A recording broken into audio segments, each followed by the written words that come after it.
عربوں کے یہاں پہنچنے سے پہلے سمرقند کے مقامی حکمرانوں کو ترخون کہا جاتا تھا، لیکن جب قتیبہ بن مسلم خراسان کے والی مقرر ہوئے تو انہوں نے اس شہر کا محاصرہ کر لیا، جو کافی عرصے تک جاری رہا۔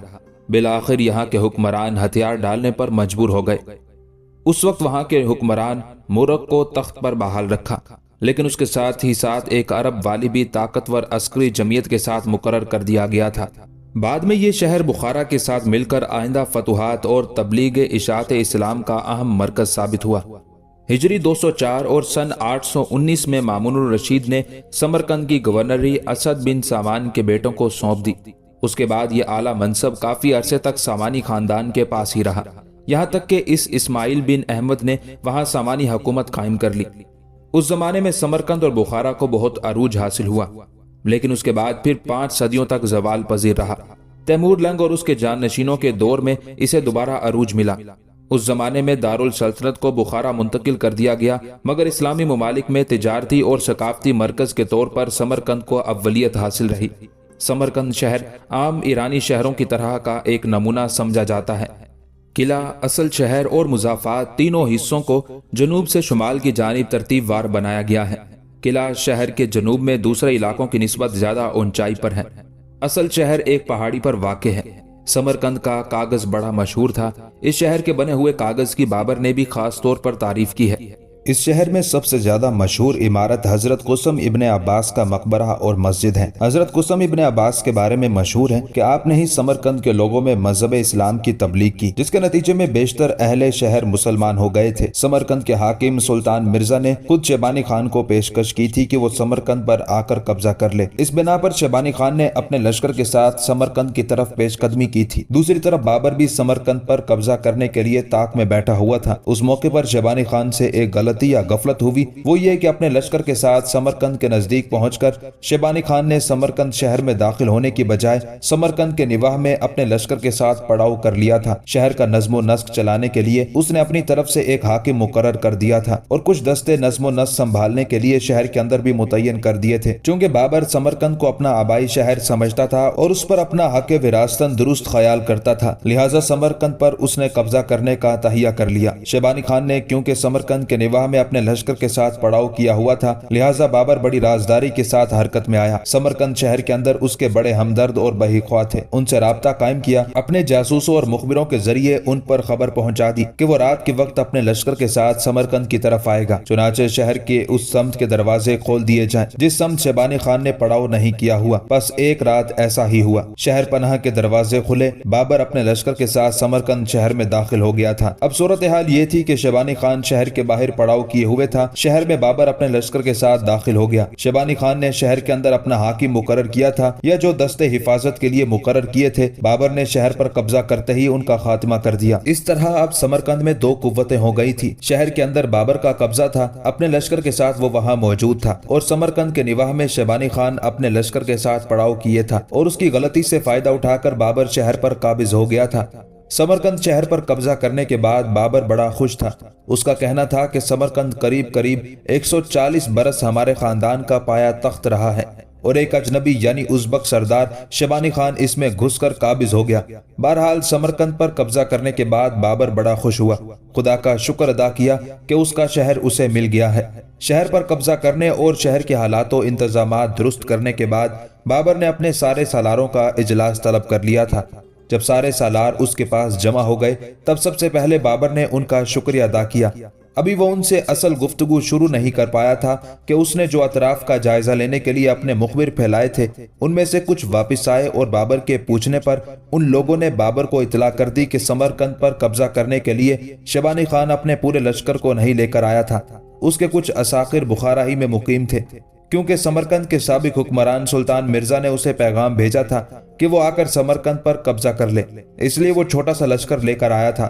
ان مخبروں نے بابر کو یہ بھی اطلاع دی کہ شیبانی خان نے نہ صرف بخارا سے اپنے کچھ مزید لشکر سمرقند کی طرف طلب کر لیے ہیں، ایک لشکر اس نے بخارا کی حفاظت کے لیے رکھا ہے، باقی اپنے سارے قبائل کے لوگوں کو اس نے سمرقند کی طرف بلا لیا ہے۔